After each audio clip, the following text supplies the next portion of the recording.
YouTubers, my name is Drdlokd and welcome to Console Domination.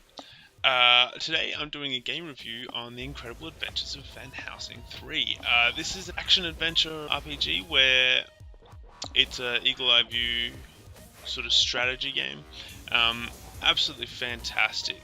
I have to say, I've played a couple of games like this in the past, and this one really entices me, and I'll tell you why. Apart from the fact that it's set in an absolutely amazing looking world, like the artistry is phenomenal.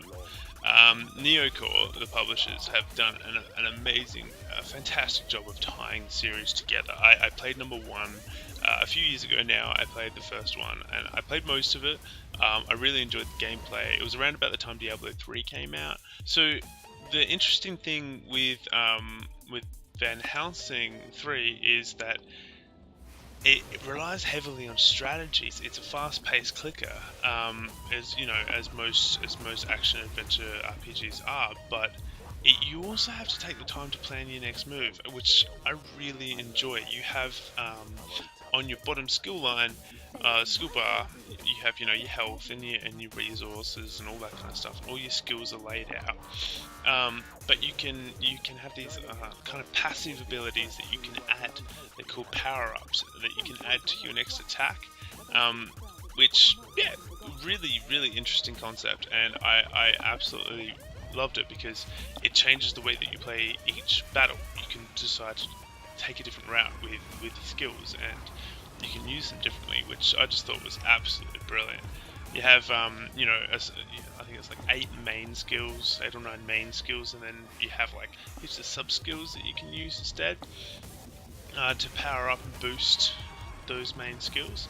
I really enjoyed that aspect of it. The skill line and character points was initially pretty overwhelming. I kind of looked at it and went, holy crap, what am I going to do with all this? Like, there's quite a lot going on there. But I quickly figured it out. Basically, you have your standard, your standard stat points, if you will, that increase your character's dexterity, vitality, all that kind of stuff. And luck's a cool one. Increases your chances of, doing a whole bunch of stuff, finding gold and that kind of thing. But apart from the fact that this is an amazing looking world, it's set in this, if you've ever seen any Van Helsing movies or read the books or anything like that, it's very similar. It's set in this industrial revolutionized kind of medieval gothic mythical world where you've got vampires and ghouls and goblins and monsters, and it's your typical Van Helsing setting. But I think Neocore has done a fantastic job of really making this world immersive and beautiful to look at as well. Like, it's a stunning world to actually just sit back and look at. So the basic idea of the game is you play Van Helsing. You can play one of 6 classes, which I'll go into in a second. It kicks off, all of a sudden, bam, you're straight into it. Van Helsing's got a new arch nemesis. There's this cult that's come up, and it's all very dark and very horrific even. And you just got to battle your way through hordes and hordes of enemies to get to your objective. And along the way, you pick up all these little side quests out in the wilderness. You can like go down a wrong path and you bump into someone and they'll have a little side quest for you, which is neat. I like that about games like this. The more open world they get, the more interesting they become, and the more little bits of lore you can pick up. One of the things I was most surprised about is I felt extremely rewarded by killing a mob. Like, oh shit, that mob was hard to kill, but I've got some wicked loot. That made me feel really happy. I was super stoked about that. So basically, your character classes go as such. You got the Phlogiston, which is a tank, as a long range tank.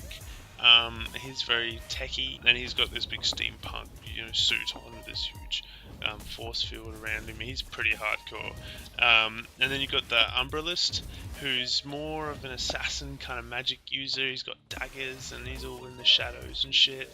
So I think you'd really have to plan your escape routes. You'd have to be really tactical to play with the Elementalist.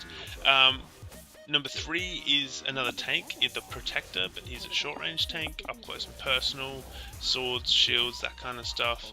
I think, yeah, he's got some ranged weapons, but not a great deal. Then there's the Elementalist, which is what you can see in the background. Now, it's magic user, glass cannon, kind of mage sort of class. I really enjoy playing that. There are also 2 more classes, which were released a little bit later on. In the development, the Bounty Hunter, which I'd imagine would be like a ranged kind of. He's got the steampunky looking gun, so imagine he'd be like a ranged sort of hunter, sort of roguish class. And then you've got the Constructor, which I would imagine would be some kind of summoner. Constructor constructs things. I imagine it might be a summoner. The world is extremely dark and beautiful and really immersive. The NPCs that you meet within the world are quite interactive. They're always chatting away, and that kind of makes you feel a little bit more immersed in what's going on around you. I think the general tone of the game is it kind of teeters on this border between humor and like a dark horror. It's got some funny dialogue, mainly sparked by your follower Katrina, who seems to be some sort of ghost that you have in your possession almost. She seems to be a captive, but she's quite willing to work with you. She's extremely helpful, extremely versatile. You can kind of critique her. Depending on your class, you can make her ranged, you can turn her into close combat, have her as defense or offense. The really cool thing about Katrina, and this is something that I think a lot more RPGs should do, is you can fill her inventory and use it as a secondary inventory, but even better, you can send her back to town to sell that inventory.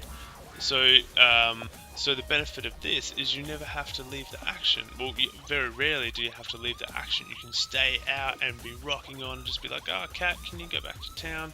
Sweet, sell her my gear." She'll buy health potions and bring them back to you. Phenomenal idea. Absolutely great. I really, really like that about this game. Katrina has her own skill line.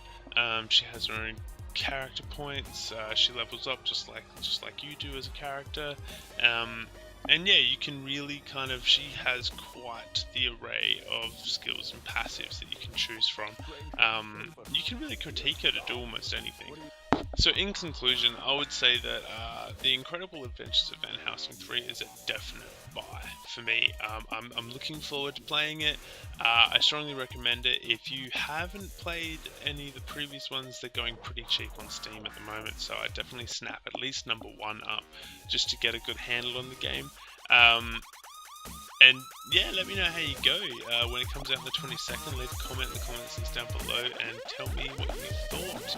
I'd be very interested to hear how you liked it. Thank you for watching. Please like the video and subscribe to Console Domination at YouTube. And don't forget to tune in every month for cross-platform gaming, where we talk about cross-platform gaming.